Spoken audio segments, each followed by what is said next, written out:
네, 여러분 안녕하십니까. 뷰티풀 인터뷰 시간입니다. 오늘은 굉장히 좀 특별한 분을 모셨는데 전업주부이시지만 또 유튜브도 하시면서 또 아이도 키우시면서 최소한의 돈공부라고 하는 책을 내신 이제 작가님이신데 우리 최문정 작가님을 모시고 여러 재밌는 이야기 오늘 많이 나눠보도록 하겠습니다. 작가님 반갑습니다. 네, 반갑습니다. 네, 저희 뷰티풀 구독자분들에겐 처음이실 테니까 그래도 간단하게 본인 소개를 우리 구독자분들에게 좀 해주시죠.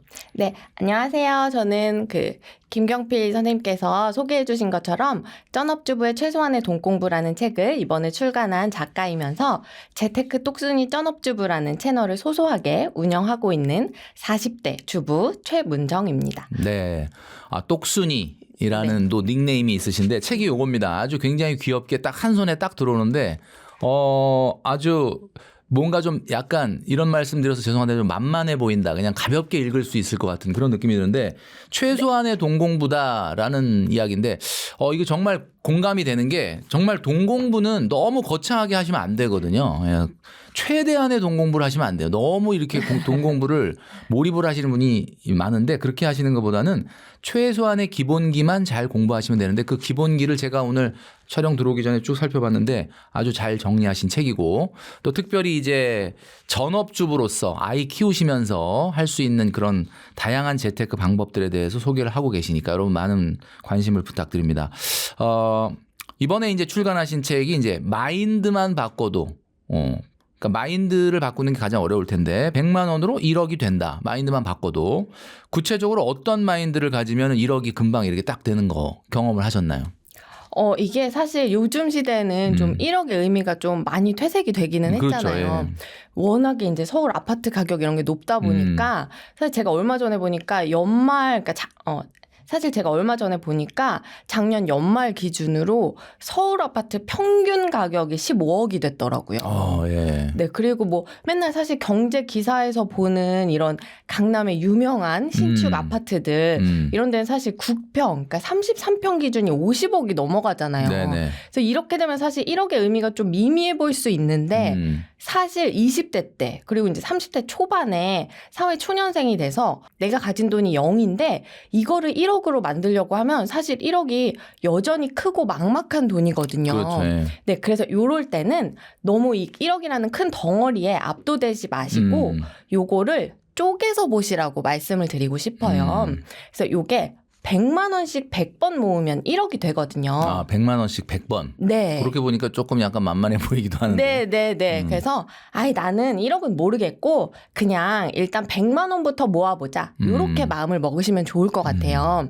그래서 일단 100만 원 모아보고 그러면 200만 원, 300만 원 한 번 더 도전해보고 요게 이제 10번 하면 1000만 원이 되거든요. 그래서 요렇게 1000 단위가 되면은 조금 생각이 달라지실 거예요. 느낌이 좀 다르죠. 네. 그래서 생각보다 요렇게 10번만 하면 1억이네? 이런 생각이 좀 드시고 1억 모으기 생각보다 좀 할만한데 나도 좀 할 수 있겠는데? 요런 마음이 드실 거예요. 그래서 너무 이 큰 덩어리에 압도되지 마시고 그냥 100만 원씩 100번으로 쪼개서 보시면 좋을 것 같습니다. 네네. 1억 모으기를 위해서 저축을 할지 투자를 할지 최근 같은 경우는 또 주식시장이 굉장히 불장이다 보니까 좀 헷갈리시는 분들이 있고 저축을 막 하려고 하다가 이거 저축하면 안 될 것 같은데 약간 또 이런 느낌도 드는데 이런 분들에게 우리 작가님 어떤 얘기를 해주시고 싶으십니까? 근데 저는 일단은 무조건 저축이 먼저라고 말씀을 드리고 싶어요. 왜냐하면 이 1억 모으기라는 과정 자체가 무슨 단거리 달리기처럼 이게 요이 땅 해가지고 누가 더 빨리 모았냐 이게 중요한 과정은 아니거든요. 그래서 좀 천천히 느리더라도 이렇게 마라톤 완주 이런 개념으로 내 페이스대로 나한테 맞게 완주를 했냐 안 했냐 결과적으로 이 1억을 모았냐 안 모았냐 이게 중요한 부분이기 때문에 일단은 저축을 먼저 해보시라고 말씀을 드리고 싶어요. 그래서 왜냐하면 이게 이제 당연히 마음이 조급하다 보니까 투자를 통해서 내가 좀 1억을 빨리 모으고 싶다 이런 마음이 드실 수 있어요. 그래서 뭐 우연히 코인 중에서도 사실 대표 코인도 아니고 뭐 알트코인 이런 거 투자해가지고 1억 빨리 모으실 수도 있거든요. 근데 이렇게 하게 되면 1억을 모아가는 그 과정에서 느낄 수 있는 경험이나 노하우들을 좀 놓치게 되는 것 같아요. 그래서 1억을 모으면서 사실 당연히 절약을 하다 보면 내가 뭐 좀 외식도 안 하고 배달도 좀 줄이고 뭐 스타벅스 커피도 좀 덜 먹고 이러다 보면은 내가 무슨 부귀영화를 누리겠다고 막 이렇게 절약 생활을 하고 있나 이런 현타가 오는 거죠. 네, 맞아요. 현타가 들 때가 있잖아요. 그래서 근데 그런 순간들을 좀 지혜롭게 넘기는 나만의 노하우나 뭐 그럴 때는 약간의 보상을 준다든지 이런 경험들이 쌓여야 나중에 이제 내가 1억 모으기로 사실 우리가 재테크가 끝나는 게 아니잖아요. 그렇죠. 네, 그래서 그 이후에도 절약을 계속 해야 되고 그런 과정에서 이때 이제 자신이 체득했던 경험들이 굉장히 좋은 자산이 되어줄 거기 때문에 1억 모으기는 얼마나 빨리 모으느냐 이게 중요한 부분이 아니라 조금 천천히 느리더라도 좀 단단한 돈을 모아가는 과정 그 자체에 좀 의미가 있는 거라서 저는 어느 게 먼저냐라고 물어보신다면 저축이 먼저다라고 대답을 드리고 싶습니다. 그러니까 1억 모으기 저축이라는 건 기본적으로 돌아가면서 네. 약간의 돈을 소액 투자를 경험해 볼 필요는 있다. 네. 왜냐하면 이게 절약만으로 막 허리띠 졸라매고 아껴가지고 1억, 2억 이렇게 모으신 분들이 많으신데 이런 분들 같은 경우에 이제 투자 경험이 전무하다 보니까 막상 이렇게 내가 큰 돈을 모으기는 했는데 이 돈으로 좀 잘못된 곳에 그때 가서 투자를 하시거나 아니면 이런 극단적인 수익률에 조금 귀가 팔랑팔랑 해가지고 사기를 당하신다거나 그렇죠. 네, 이런 경우가 불상사가 생길 수가 있기 때문에 이런 거를 좀 방지를 하기 위해서 이렇게 되면 사실 내가 굉장히 열심히 재테크를 해왔는데 여기서부터 재테크가 꼬이게 되는 거거든요. 그렇죠. 그래서 이제 이런 거를 방지를 하기 위해서 소액 투자를 꼭 병행을 하셔서 요 소액 투자 같은 경우에는 뭐 요걸 통해서 내가 대단히 큰 수익률을 봐서 1억을 빨리 모으겠다. 이런 마음을 가지시기보다는 그냥 내가 투자의 세계에서 소액으로 수업료를 낸다. 이런 마음으로 소액 투자를 꼭 반드시 병행해 보시는 걸 추천드리고 싶습니다. 네. 지금 소액 투자를 병행하는 게 좋겠다 이렇게 말씀해 주셨는데 그러면 뭐 대한민국 직장인들 월 평균 저축액이 한 50만 원이라고 하는데 50만 원 정도로 만약에 할 수 있는 소액 투자가 있다라고 하면 작가님 어떤 걸 좀 추천해 주실 수 있을까요? 사실 이게 이론적으로는 많이들 하시는 미국 대표 지수인 S&P 500이나 나스닥 100 지수를 추종하는 ETF들에 매달 50만 원씩 그렇죠. 10년 동안 장기 투자하면 심리적으로나 투자 수익률 측면에서나 제일 좋기는 해요. 근데 문제는 아무리 이런 지수 투자라고 하더라도 이게 개별 종목은 아니지만 분명히 급락을 하기도 하거든요. 네네. 그래서 뭐 많이 아시는 것처럼 코로나 때도 그랬었고 작년에 또 관세 전쟁 때도 분명히 지수지만 급락을 했었기 때문에 네. 이럴 때는 또 매도를 하고 싶거든요. 그러면 이게 적은 돈이지만 복리의 힘을 활용해서 목돈을 만든다. 이 프레임이 의미가 없어지는 거예요. 중간에 팔아버리게 되면. 네. 그래서 사실 저는 현실적으로는 매달 50만 원의 돈으로는 그냥 하고 싶은 투자 다 해보시라. 이렇게 말씀을 드리고 싶어요. 너무 하나에 이렇게 편향되게 하는 것보다는. 네네. 그래서 요 돈으로 그냥 뭐 사실 돈이 적을 때는 오히려 리스크가 큰 종목들 자꾸 투자하고 싶어지거든요. 빨리 만들고 싶으니까 목돈을. 그래서 뭐 레버리지 ETF 투자라든지 뭐 코인 중에서도 뭐 알트코인 투자라든지 네네. 우리가 흔히 이제 속된 말로 잡주라고 하는 거 이런 것도 막 투자하고 싶어지는데 그냥 수업료 낸다 이런 마음으로 이런 거에도 투자를 해 나가시다 보면 여기서 이제 자신의 성향을 좀 파악을 할 수가 있거든요. 그래서 내가 생각보다는 좀 이렇게 리스크가 큰 종목들, 뭐 변동성이 큰 종목들을 심리적으로 잘 버티는데 이런 의외의 결과를 또 만나실 수도 있고 나는 너무 쫄보다. 난 되게 보수적인 성향의 투자자구나. 이거 매일 이렇게 막 변동하니까 나 밤에 잠을 못 자겠다.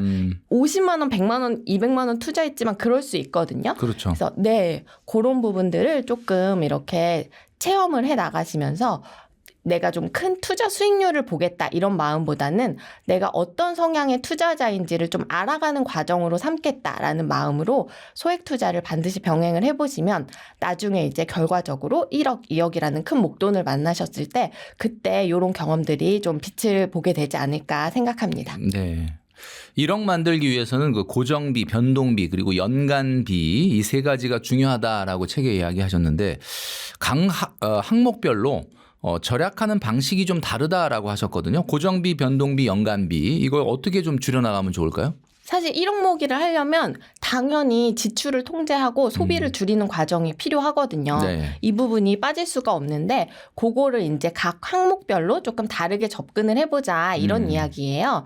그래서 일단 고정비 같은 경우에는 말 그대로 매달 고정적으로 발생하는 비용이거든요. 그래서 요거 같은 경우에는 흔히들 주거로 인해서 발생하는 비용이 있을 거고요. 뭐 또 보험료라든지 뭐 핸드폰 요금이라든지 아니면 또 뭐 관리비, 가스비 이런 부분들이 있을 텐데 저 같은 경우에는 요거를 이제 큰 틀에서 좀 큰 비용이 나가는 부분을 먼저 막자. 요런 식으로 고정비를 줄였던 것 같아요. 그래서 보통 큰 돈이 지출되게 되는 게 자동차로 인한 비용들이 있거든요. 그래서 저 같은 경우에 실제로 이제 1억 모기를 하는 동안에는 차를 사지 않았었어요. 그래서 아무래도 차를 사게 되면은 보통은 이제 할부로 구입을 하시니까 본인이 차가 없는 겁니까? 아니면 배우자도 차가 없어요? 배우자도 없었어요. 네, 그래서 못 사게 하신 거죠? 네, 못 사게는 아니었지만 애초에 없을 때 시작을 했고 그러니까. 결혼하고도 한 4년 정도는 사지 않았던 것 같아요. 진짜 대단하시네. 네. 그래서 요렇게 이제 진행을 했는데 아무래도 차를 사다 보면 할부로 보통은 구매를 많이 그렇죠. 하시기 때문에 요 할부 비용도 들어갈 수 있고 또 자동차로 인한 각종 유지비 같은 것들이 어쨌든 몇십만 원 단위에서 100만 원 단위 이상까지 갈 수 있기 때문에 좀 큰 고정비가 돼요. 그래서 요런 부분들을 좀 막을 수 있었고요. 또 이제 두 번째는 아무래도 뭐 부모님이랑 같이 사는 게 아닌 이상은 각종 생활하는데 가전 가구들이 필요하잖아요. 네네. 그래서 이런 거 같은 경우에도 제가 고장나지 않으면은 절대로 바꾸질 않았었어요. 그래서 사실 제가 무선 청소기 쓴 지도 몇 년이 안 됐거든요.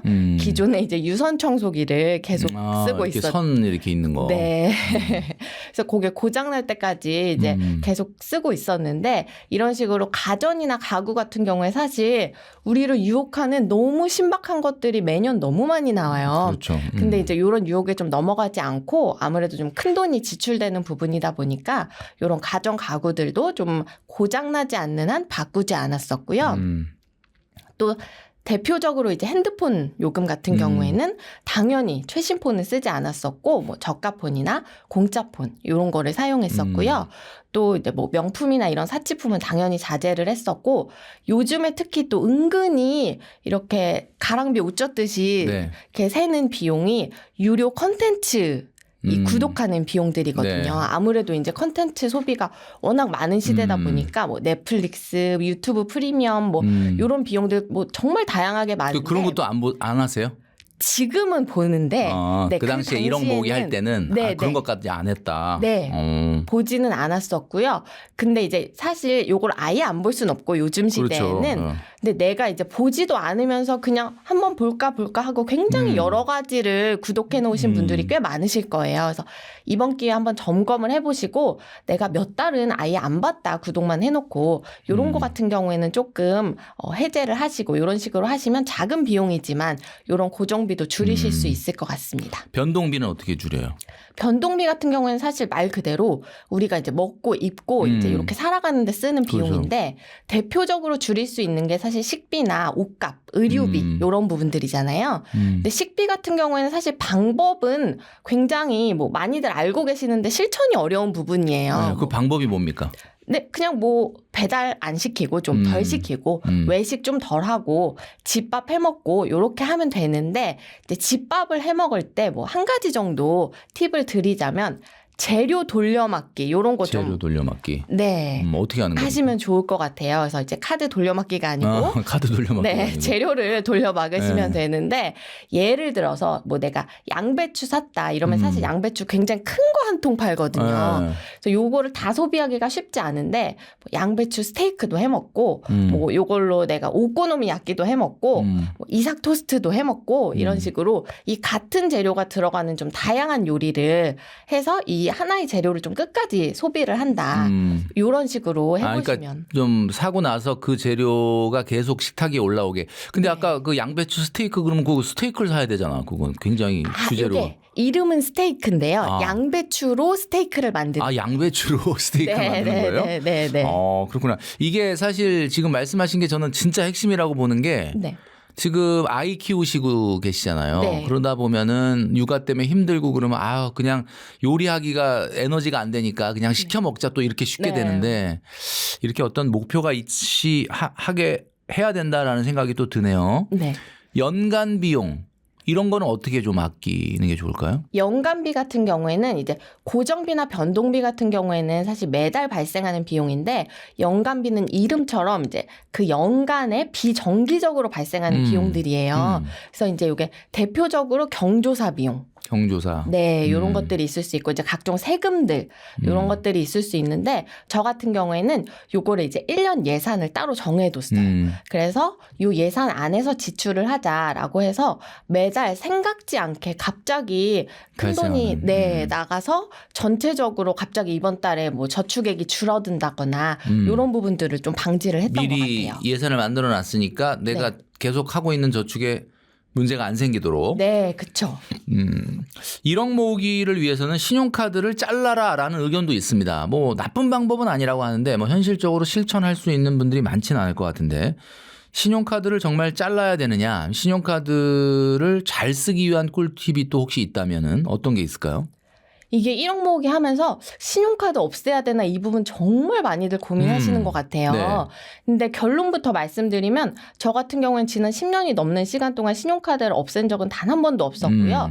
지금까지 여전히 꾸준히 잘 활용하면서 쓰고 있는데요. 네. 개인적으로 생각했을 때 나는 그러니까 너무 소비 통제가 안 돼서 카드를 쓰니까 자꾸 매달 마이너스가 난다. 이런 분들이라면 좀 고려를 해보셔야겠지만 그러니까 관리 자체가 너무 좀 신용카드 때문에 안 되는 분들. 네. 그래서 매달 마이너스가 나면 그건 좀 문제가 되니까 그런 분들이 아닌 사실 대부분의 분들은 이제 한도 안에서 내가 좀 과소비를 하게 되는 것 때문에 걱정을 하실 거예요. 그래서 요거를 막을 수 있는 건 한 가지 팁만 잘 활용을 하시면 되는데요. 그냥 할부를 쓰지 않으시면 돼요. 네. 할부만 안 써도. 네. 그래서 저 같은 경우에는 지난 10년이 넘는 시간 동안 할부를 쓴 적이 단 한 번도 없었거든요. 근데 이 할부의 유혹이라는 게 참 대단하잖아요. 네. 이 홈쇼핑 같은 걸 봐도 네. 야, 저 가격인데 이번 달에 이것만 내도 되는 거야? 약간 이러면 진짜 사고 싶은 마음이 들 텐데. 네, 그게 바로 이제 그 과소비를 부르는 주범인 핵심 부분이거든요. 그래서 되게 비싼 건데도 요거를 3개월, 6개월, 심지어 막 12개월 할부로 나누면은 약간 못 살 게 없어져요. 내가 막 든든한 이 천군만마를 그렇죠. 얻은 것 같거든요. 뭐 저는 어떤 무슨 명품백 60개월 할부하는 것도 채널 돌리다 봤는데. 네, 그러니까 그런 식으로 접근을 하기 시작하면, 그러니까 소비가 나누기가 되기 시작하면은 너무 쉬워지게 되는 거죠. 그래서 요거를 애초에 막으면 할부를 안 쓰면 어차피 내가 다음 달에 감당할 수 있는 금액만큼만 이번 달에 신용카드로 쓰는 거기 때문에 과소비를 충분히 막으면서도 신용카드를 잘 활용하실 수 있기 때문에 없애지 말고 이런 식으로 이용을 해보시면 좋을 것 같고요. 또 한 가지 제가 이제 신용카드를 굳이 없애지 말라고 좀 사용하시는 걸 권해드리는 이유는 사실 신용카드 사용 내역이라는 게 어느 정도 있어야 개인의 신용도 관리가 되잖아요. 네. 그래서 우리가 이제 나중에 1억 모기 이런 과정으로 끝나는 게 아니라 뭐 부동산을 매매한다든지 이럴 때 개인의 신용도가 이제 그 대출을 일으키는데 레버리지를 일으키는데 좀 도움이 되기 때문에 이런 신용도 관리 측면에서도 이렇게 좀 적절히 자제를 하시면서 신용카드를 이용을 하시라 이렇게 말씀을 드리고 싶습니다. 제가 이제 책을 이렇게 살펴보다가 조금 눈에 딱 띄었던 부분이 초라하지 않은 여기 보니까 110페이지인데 초라하지 않은 절약의 기술 이런 글이 있어요. 네. 우리가 보통 절약한다 그러면 이렇게 궁상 떠냐 뭐 이런 느낌 내가 뭔가 좀 초라해지는 느낌이 있는데 네. 초라해지지 않으면서 절약하는 기술 요거 좀 소개를 해 주시죠. 이게 우리가 절약을 하면서 초라하다는 느낌이 들기 시작하는 게 뭐냐면 평소에 막 이렇게 즐겁게 하던 것들을 좀 안 하기 때문이거든요. 그렇죠. 네. 그래서 이제 저 같은 경우에는 내가 아끼지만 그런 활동들을 좀 돈을 좀 적게 들이면서 하거나 아니면 아예 돈을 안 들이면서 할 수 있는 방법을 좀 최대한 찾았던 것 같아요. 그래서 제가 찾은 방법은 SNS였거든요. SNS. 네. 그래서 그 당시는 이제 10년 전이었기 때문에 활용할 수 있는 게 블로그였어서 요 블로그 체험단을 통해서 미용실도 가고 네일숍도 가고 뭐 가끔은 마사지도 받고 그러니까 그런 체험단을 통해서 네. 비용을 좀 안 들이면서도 경험을 해본다. 네. 그런 식으로 이제 뭐 외식 지금도 할 수 있나요? 그렇게 뭐 예를 들면 뭐 체험단 이런 거 인스타그램이나 이런 데서도 할 수 있는 거죠. 네, 근데 이런 좀 말씀 신경을 써야 드리면 되지만. 네. 그거 좀 되게 대단한 인플루언서가 돼야 할 수 있는 거 아닌가. 그거 나는 못하는데 이런 생각이 먼저 드실 텐데 생각보다 이런 소소한 체험단 정도는 조금 이제 노력을 들이셔서 블로그 같은 경우에는 이제 일 방문자 수라는 걸로 그 측정을 하게 되는데 요게 이제 하루에 100 정도만 넘어가면 이런 다양한 체험들을 진행을 하실 수가 있거든요. 네네. 그래서 그러니까 그렇게 대단한 인플루언서가 되지 않더라도 이런 소소한 체험단 정도는 진행을 할 수 있기 때문에 지금도 충분히 가능하신 방법이에요. 뭐 돈 모으기 하고 그다음에 투자를 계속 병행을 잘 해오셨는데 작가님이 소득이 없는 주부로서 소액으로 투자를 하고 싶다. 그러니까 아마 육아 중이시면서도 요즘은 이 자투리 시간을 통해서 뭐 지금 우리 작가님처럼 유튜브 하시는 분서부터 뭐 소액 투자하시는 분이 있는데 이 100만 원으로도 할 수 있는 투자 있다면 어떤 걸 좀 소개시켜 주실 수 있을까요?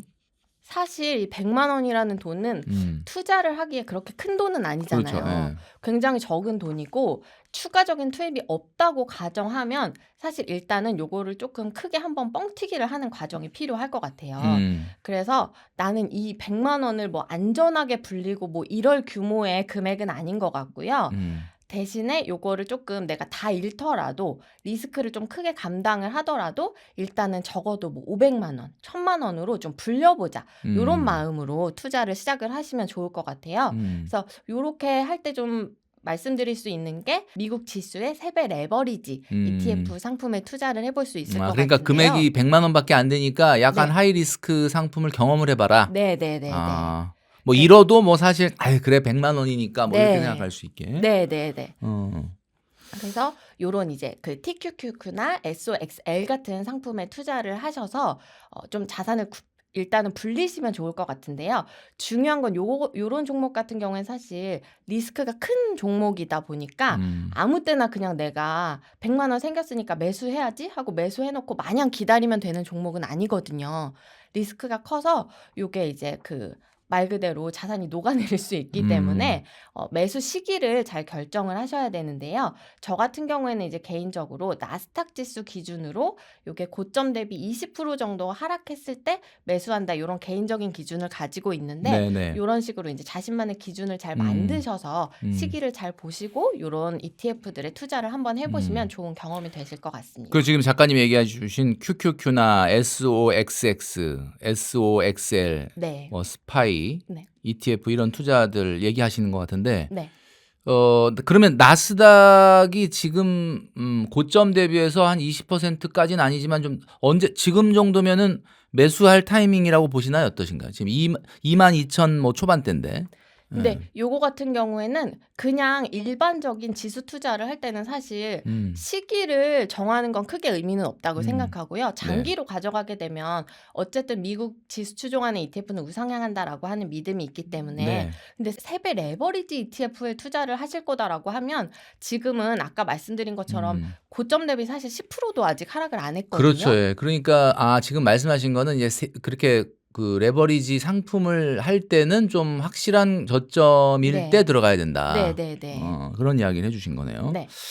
투자에 관심이 많아지고 있는 요즘에 이제 투자자들한테는 이제 요즘 종목이 너무 많아갖고 초보자들한테는 좀 헷갈리기도 하고 어디다 어떻게 투자해야 될지가 좀 모르겠다라고 하는 분들이 굉장히 많이 있습니다. 그래서 미국 지수가 요즘 좀 사실 미국장은 작년 하반기부터 거의 뭐 기울기가 누웠다고 보시면 되는데 잘 안 올라가고 있거든요. 네. 그래서 어쩌면 약간 좀 떨어지는 것 같기도 하고 그러니까 우량주에 장기 투자를 하는 게 좋을 거냐 아니면은 그냥 지수를 추정하는 ETF를 이렇게 안 올라가고 있으니까 이때 사 모으는 게 나을 거냐 작가님이 조언을 해주신다면 어떤 쪽으로 조언을 해주실까요?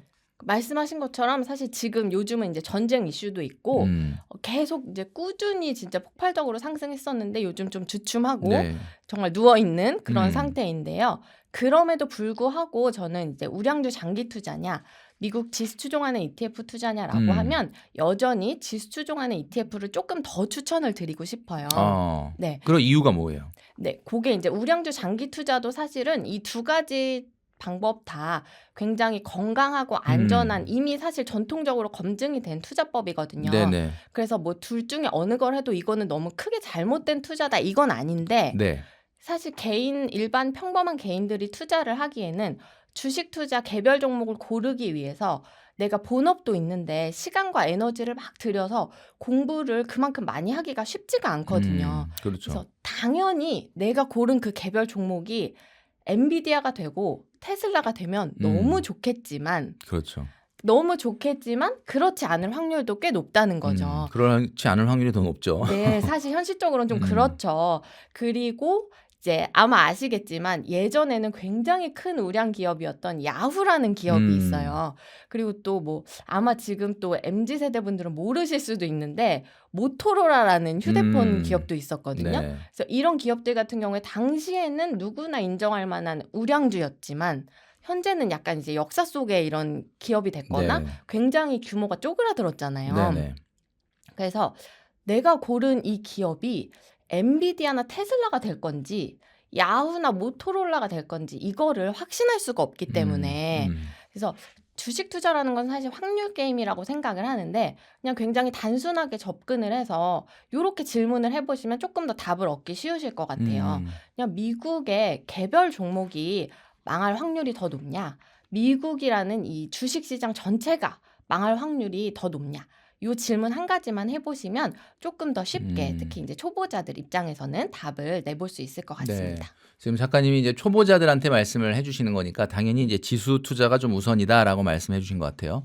네. SNS에서 이렇게 보이는 부자들, 이렇게 재산이 좀 많아 보이는 부자들 이렇게 보이는데 뭐 사실 모두가 그렇지는 않겠지만 요즘 10억 있어도 부자가 아니다라는 말이 나올 정도로 부자의 기준이 높아진 건 사실입니다. 요즘 얼마 정도 있으면 부자다. 물론 이건 뭐 생각하기에 따라 다르긴 한데 뭐 책에도 보면은 뭐 기준을 좀 이렇게 소개를 해주시기도 했기 때문에 대한민국에서 어느 정도 있으면 지금 부자라고 생각할 수 있을까요?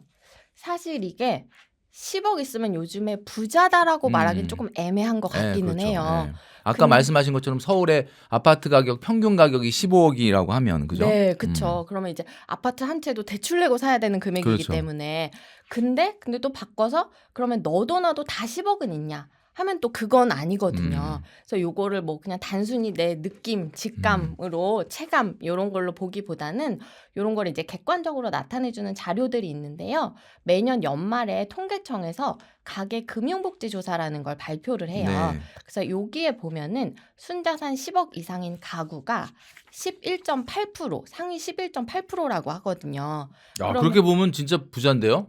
네, 상위- 그렇죠. 오. 네, 상위 11.8%니까 100가구 중에 12가구 정도는 여기에 해당을 하는 거예요. 그렇게 보니까 10억 대단한 것 같네. 네, 네. 그래서 여전히 10억이 좀 음. 대단한 규모의 자산이기는 하지만 근데 또 요게 상위 1%가 아니고 12%니까 우리가 그래서 그 부분에서 좀 부자라고 해야 되나? 요런 애매한 부분을 좀 느끼고 네네. 있는 것 같아요. 그래서 조금 요 애매함을 해소해 줄 자료가 또 있는데요. KB 경영연구소에서 또 매년 연말에 한국 부자 보고서라는 걸 발표를 네. 하는데요. 여기에 따르면 이제 누가 한국 부자냐라고 하면 금융자산만 10억 이상을 가지고 있는 분들이 한국 부자다라고 정의를 하고 있어요. 금융자산만 10억. 네. 그래서 이제 요 금융자산이라는 건 현금, 예적금, 뭐 주식, 채권 이런 이제 금융자산의 총합을 말하는 거거든요. 네. 그래서 이런 분들은 이제 가구 단위가 아니고 개인 단위로 조사가 되어 있는데요. 이런 분들을 살펴보니까 이제 최신 자료에 따르면 작년 연말 기준으로 47만 6천 명 정도가 여기에 해당을 하신다고 해요. 그래서 비율로 보면 1% 상위 1%가 채 되지 않는 0.93%. 우리나라 인구가 한 5,100만 되니까. 네, 네. 어. 그래서 그 정도에 해당을 한다고 하니까 상위 1% 이내라는 숫자이기 때문에 이런 분들은 누가 봐도 확실히 부자다라고 좀 이렇게 얘기를 해볼 수 있을 것 같아요. 네네. 지금 말씀 주셨던 것처럼 1%가 아닌 0.93%는 누가 보더라도 인정할 수 있는 진짜 대한민국의 확실한 부자다. 이렇게 말할 수 있을 것 같습니다. 이런 자료들을 지금 책 앞에 이렇게 자세하게 해주셨는데 이게 사실 마인드셋 하는 데 도움이 되죠. 네, 그렇죠. 내가 어디쯤 위치하고 있고 또 내가 지금 언젠가는 여기까지 올라가야지라고 하는 거에 로드맵을 짜는데 되게 도움이 되기 때문에 책 앞에 부분에 마인드셋 부분에 이제 작가님이 이런 내용을 써주신 것 같아요. 네, 맞습니다. 쩐업주부 유튜브 채널 이제 10억 이상 보유한 부자가 많다라고 하셨는데 그 한국 부자의 자산 구성 및 부의 원천 그 어떤 곳에서 이 부자가 된 걸까? 우리가 흔히 알기로는 그냥 뭐 금수저 물고 태어나가지고 아까 얘기했던 0.93% 정도 안에 들어갈 정도면 그거 뭐 자기가 돈 번 거 아니고 그거 부모님한테 물려받은 거 아니야? 뭐 약간 이런 생각을 많이 하잖아 일반적으로는. 그렇죠. 예, 그 내용을 조금 자세히 들여다보면 어떤가요? 생각보다 좀 희망적인 게 지금의 이 부를 어떻게 만드셨나요? 라고 이분들한테 질문을 드렸을 때 네. 가장 큰 비중을 차지했던 게 사업소득이었어요. 그래서 이 부분이 34.5%였고요. 근데 우리가 또 갑자기 막 대부분의 많은 월급쟁이 직장인 분들이 갑자기 사업을 할 수는 없잖아요. 그렇죠. 네. 그래서 근데 이제 그 두 번째 다음 순위가 되는 게 부동산 투자. 요거 같은 경우에는 이제 22%. 그리고 또 그 다음을 차지하는 게 금융 투자. 요거 같은 경우에 이제 16.8%예요. 그래서 여기까지 사업소득, 부동산 투자, 금융 투자 요렇게 내 노력으로 할 수 있는 부분들이 50%를 훌쩍 넘어가기 때문에 물려받은 뭐 상속 같은 경우는 요거는 생각보다 그렇게 많지 않습니다. 이분들 같은 경우에는 상속 부분이 16.5%예요. 그러니까 대한민국 부자들 중에 자기가 그 부를 이룬 거에 원천이 16.5%만 물려받은 거다. 네. 그 의외네요. 네, 그래서 우리가 생각하는 것보다는 나의 그 노력으로 한국 부자의 그 반열에 오르신 분들이 많다. 이런 걸 좀 알 수 있는 부분이었습니다. 네. 확실하게 마인드셋이 되는 것 같습니다. 동기부여가. 네. 정말 여러분 뭐 부자라는 것 자체가 뭐 사실 아주 평범한 사람이 되는 건 물론 아니죠. 비범해야 되는 건데 그 비범함을 이룬 분들의 지금 부의 원천을 살펴보니까 사업소득, 네. 부동산 투자, 금융투자. 네. 이제 앞으로는 또 최근에 금융투자가 또 많이 늘어나지 않을까라는 생각을 하는데 굉장히 네. 좀 희망적이다라는 생각이 들고요. 네. 그리고 여기에 또 근로소득 빠질 수 없는 중요한 근로소득도 두 자릿수인 10.3%까지 있습니다. 근로소득. 네. 그러니까 뭐 사업을 뭐 태어나자마자 사업하는 분은 거의 없지 않습니까? 대부분 네. 직장 생활을 하다가 사업을 하시는 거니까 또 여기서 우리가 느끼는 거는 결국은 진짜 부자는 근로소득자보다는 사업자긴 한데 그 사업을 하시는 분도 대부분 처음에는 근로소득자로 시작을 했다. 네. 이런 걸 좀 기억을 해야 되는 거예요. 1억을 단박에 10억으로 만든 1억이 다 그렇게 10억으로 되는 건 아니지만 단박에 10억 만든 사람들은 다 1억부터 모았다는 거. 네. 그걸 기억하시면 될 것 같습니다. 또 그리고 책에서 우리 노년기에 대한 이런 것들을 또 얘기해 주셨어요. 물론 아직은 우리 작가님이 이제 막 40대가 되신 네. 아직은 뭐 따끈따끈한 청년 세대라고 볼 수 저 입장에서 어머나. 청년 세대라고 볼 수 어머나. 있는데 네, 감사합니다. 노년기를 등급으로 분류해 주셨던 내용이 좀 인상적이었습니다. 그러니까 노년기에도 이 등급이 있군요.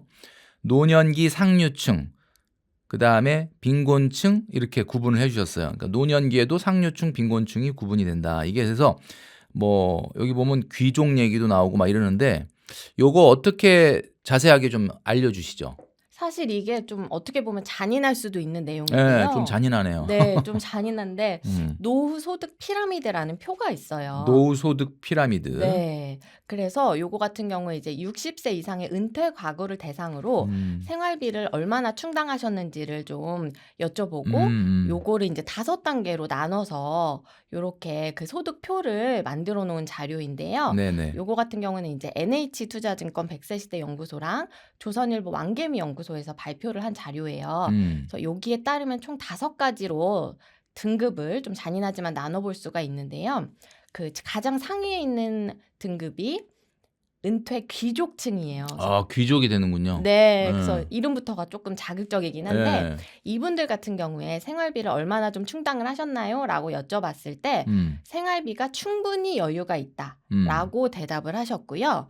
요분들 같은 경우에는 월 소득을 525만 원 정도를 만드셨다고 해요. 525만 원이 그냥 그러니까 일하지 않더라도 나올 수 있는 시스템이 돼 있는 거다. 네, 그렇죠. 525만 원. 네, 여기에는 이제 당연히 공적연금도 포함, 그렇겠죠. 예. 네, 그리고 개인적으로 투자하신 이제 재산소득도 다 포함된 네, 그런 소득입니다. 근데 이제 이런 분들 같은 경우에는 전체 가구 중에 비중이 2.5% 정도밖에 되지 않는다고 해요. 아, 전체 중에. 네. 그 은퇴 귀족층 그 다음 등급은 어떤 등급이에요? 이제 다음은 은퇴 상류층이신 분들인데요. 이분들 같은 경우에는 생활비가 충분히까지는 아니지만 그래도 생활비가 여유가 있다라고 대답을 하신 그럼 분들이고요. 내가 상류층 소리 들으면 기분은 좋을 것 같은데 네, 그쵸. 금액은 얼마 정도 됩니까? 금액이 이제 월에 372만 원 정도를 준비를 하셨다고 하는데요. 372만 원만 그러면 근로소득이 아닌 뭐 공적연금이 됐든 본인이 개인적으로 준비가 됐든 나오면 상류층 소리를 들을 수 있다. 네. 이게 좀 도전하고 싶은 마음이 막 드실 것 같은데. 네, 네. 372만 원. 그다음에 그리고 이제 요거 같은 경우에 한 가지 더 또 보시면 좋은 게 통계청에서 이제 발표한 자료에 따르면 건강한 노후 부부의 적정 생활비가 314만 원이라고 해요. 그러니까 이제 요거를 조금 웃도는 금액이니까 요 정도 금액은 좀 충분히 여유가 있다 이렇게 네네네. 생각을 해보실 수 있을 것 같고요. 그 다음 이제 세 번째 네. 중간에 딱 속하는 요 은퇴 중산층. 네, 요 분들 같은 경우에는 조금 놀라운 게 월에 200만 원도 채 안 되는 금액을 준비를 하셨다고 해요. 그 200만 원이 채 안 되는데도 중산층으로 불러주니까 너무 감사하네요. 그쵸. 그리고 비중도 한 33% 정도나 되시는데 좀 많이 있네. 네, 그래서 요 분들 같은 경우에는 월에 이제 198만 원 정도를 준비하신 분들이고요. 그 다음은 이제 상대 빈곤층이라고 해서 요 분들 같은 경우에는 사실 비중으로는 39.3%니까 거의 40%를 차지하시거든요. 지금 이게 5등급으로 나눈 건데 그중에 제일 많네, 비중이. 네, 그쵸. 근데 이런 분들이 얼마 정도를 준비하셨느냐 하면 월에 125만 원 정도 준비하신 분들이 사실 현실적으로는 가장 많으시다. 이 정도면은 네. 아마 공적연금을 받아도 기초연금을 받고 있는 게 아닐까라는 네, 그쵸. 생각이 드네요. 네, 네. 그리고 이제 가장 끝으로 절대 빈곤층이신 분들은 월에 101만 원 정도를 준비하셨다고 해요. 네. 그래서 이런 자료를 보면 사실 우리가 20대, 30대 때부터 해서 거의 20, 30년 동안 경제 활동을 하게 되는데 그 기간 동안 열심히 일을 해도 60세 이후에 내가 이제 소득이 끊겼을 때 월에 100만 원 이렇게 내가 좀 스스로 만들어내기도 참 쉽지 않다. 이런 걸 좀 볼 수 있는 것 같고 또 이런 걸 보면서 좀 정신을 좀 바짝 차리고 노후 대비를 해야겠다. 네. 이런 생각도 해보게 되는 것 같습니다. 특히나 이제 요즘 세대분들 같은 경우는 빈곤이 절대 빈곤이 아니라 상대 빈곤이 더 마음이 아프지 않습니까? 그러니까 네. 내가 나의 삶을 살아가면서 주변을 안 볼 수가 없고 또 지인, 친구 이런 사람들을 안 볼 수가 없다 보니까 상대적 빈곤이 더 마음이 아플 것 같은데 그래서 좀 우리가 20, 30대 때, 30, 40대 때 조금 더 노력을 해야 되는 게 아닌가라는 생각을 합니다. 노후에 필요한 자금에 대해서 뭐 말들이 많아요. 뭐 10억이다. 뭐 아니면 월 200만 원이다. 말이 많은데 실제로 안정적인 노후를 보내려면 정확하게 최소 얼마 정도의 월 현금 흐름이 있어야 되느냐. 요걸 좀 작가님이 딱 좀 짚어주신다면 어떻게 말씀해 주실까요? 사실 이 안정적인 노후 생활 관련된 자금에 대해서 자산 규모로 이야기하시는 분도 있고 아니다. 어차피 중요한 거는 월 현금 흐름이다. 해서 월 현금 흐름 얼마여야 된다. 이렇게 말씀하시는 분들이 있는데 개인적으로는 월 현금 흐름이라는 것도 결국은 어느 정도의 자산이 있어야 그렇죠. 네, 그걸 통해서 만드는 거기 때문에 둘 다를 같이 체크를 해봐야 된다고 생각을 해요. 그래서 이제 이런 걸 좀 볼 수 있는 게 사실 몇 년 전에 굉장히 좀 핫하게 유행을 했던 게 파이어족이라는 게 있었죠. 네. 그래서 요즘은 조금 주춤하기는 한데 요분들 같은 경우에 좀 시기가 이르기는 하지만 이분들이 자신이 모은 적정한 자산으로 은퇴 생활을 하고 계시는 거기 때문에 이 파이어족 분들이 자산 규모별로 어떤 생활을 하시는지를 보면 조금 이런 부분들을 참고해 보실 수 있을 것 같아요. 그래서 이런 분들을 좀 크게 세 가지 그룹으로 나눠서 볼 수가 있는데요. 네네. 먼저 이제 린파이어 분들이 있고 노멀 파이어, 펫파이어 이렇게 세 그룹으로 나눠볼 수가 있어요.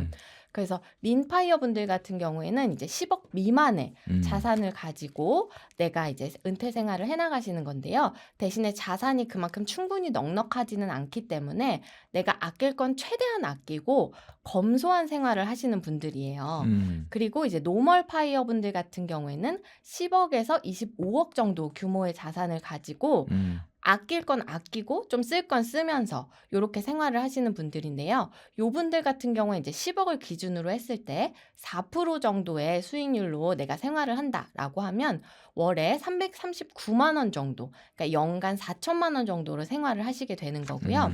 마지막으로 이제 펫파이어 분들은 25억 정도 이상의 자산을 갖고 계신 분들이에요. 그래서 뭐 이분들 같은 경우에는 뭐 연간 8천만 원에서 1억 정도의 수익이 나오기 때문에 충분히 여유롭고 이렇게 좀 풍족한 은퇴 생활을 하시는 분들이에요. 그래서 이런 자료들을 보시면서 이제 아까 앞에서도 말씀드렸던 통계청에서 제시한 기준, 건강한 노부부가 적정 생활을 한다라고 했을 때 그 기준이 314만 원이었고 노멀 파이어 기준으로 했을 때 그 10억으로 월 339만 원 정도로 생활을 하신다라고 했기 때문에 이런 것들을 참고해서 내가 이제 노후 대비를 위한 그 목표 금액을 최소 생활비를 한 월 300만 원 정도로 삼고 시작을 해보시면 좋을 것 같아요.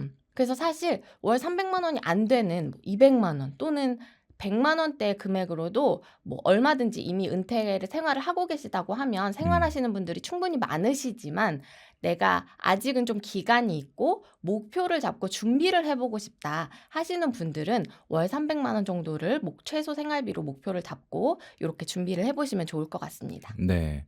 요 파이어족도 그러니까 그냥 우리가 두리뭉술하게 있는 게 아니라 이렇게 금액대에 따라서 조금 달라지는군요. 네. 이 금액대를 여러분 좀 잘 참고해 보시면 좋을 것 같고 요즘 그 월배당 ETF를 사 모으는 분들이 많습니다. 특히 이제 은퇴를 앞두고 있는 분들이 이제 배당에 대한 관심이 굉장히 많은데 작가님께서 앞에서 앞으로 노후 준비 차원에서 만약에 이 월배당 ETF를 투자한다면 어떤 월배당 ETF를 투자하는 게 좋을지 추천해 주신다면 어떤 게 있을까요? 사실 요즘에 이 월배당 ETF들 인기가 정말 높아졌어요. 그렇죠. 예. 이게 몇 년 전만 해도 커버드 콜 ETF 이런 거 사실 굉장히 생소한 개념이었거든요. 네네.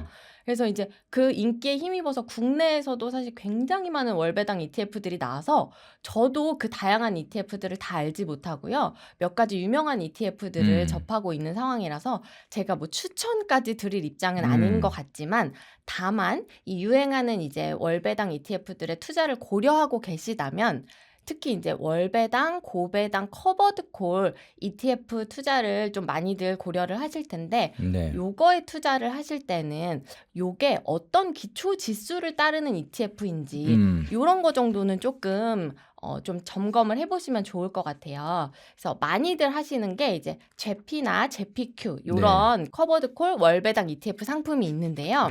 요거 같은 경우에는 이제 제피 같은 경우에는 S&P 500 지수를 기초로 하고요. 제피큐 같은 경우에는 나스닥 100 지수를 기초로 하는 커버드 콜 ETF예요. 그래서 요게 좀 안전한 지수를 기초로 따르고 있는 ETF 상품인지 이런 거를 좀 보시면 좋을 것 같고요. 참고로 이제 제피나 제피큐 같은 경우에 제피는 배당 수익률이 약 7%에서 8% 정도, 제피큐는 10% 정도 요 정도를 보이고 있고요. 또 요거 외에도 이제 XYLD, QYLD 이런 월배당 상품들이 있는데요.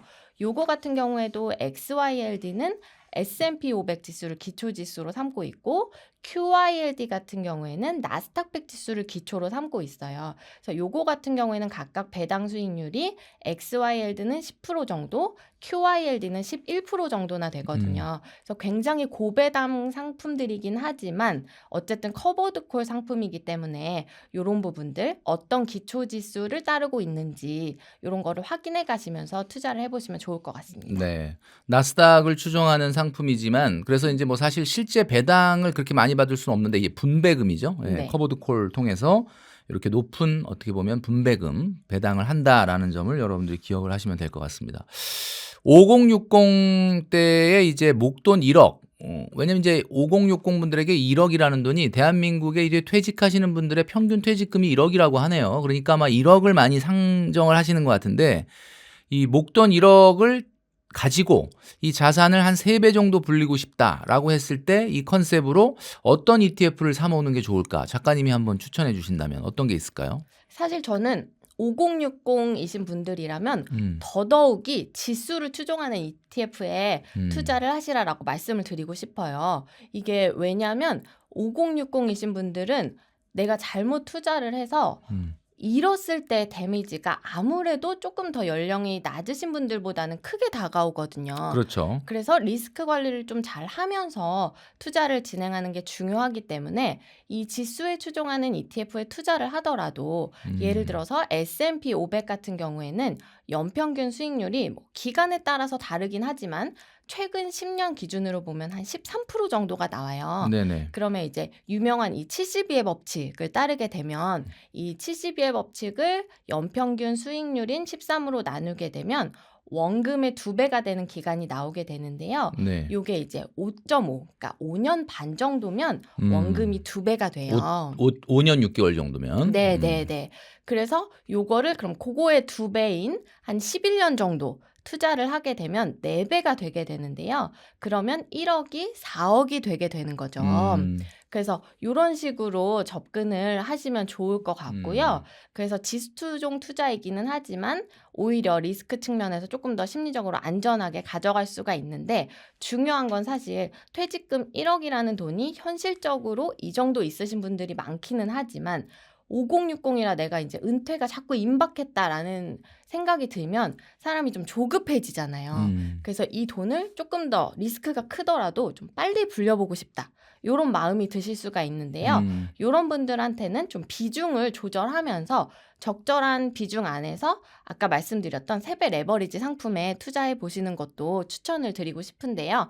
다만 이게 이제 연령을 고려하고 또 레버리지, 리스크가 큰 상품이라는 걸 고려를 했을 때 내가 좀 굉장히 보수적인 투자자다라고 하면 1억 중에서 10% 미만으로 투자를 해보시고요. 또 나는 보수적이기도 한데 좀 공격적이기도 하고 그냥 왔다 갔다 하는 좀 중간 정도 성향의 투자자다라고 하시면 30% 이내. 근데 5060이시기 때문에 그 이상을 이런 레버리지 상품에 투자하는 걸 추천드리고 싶지는 않고요. 이렇게 투자를 하실 때는 아까도 말씀드렸던 것처럼 매수 매도의 기준을 조금 정확하게 잡고 투자를 하시면 좋을 것 같아요. 그래서 매수 같은 경우에는 아까도 말씀드린 것처럼 저 같은 경우에는 개인적으로 나스닥 지수가 고점 대비 20% 하락했을 때 이런 기준을 가지고 있거든요.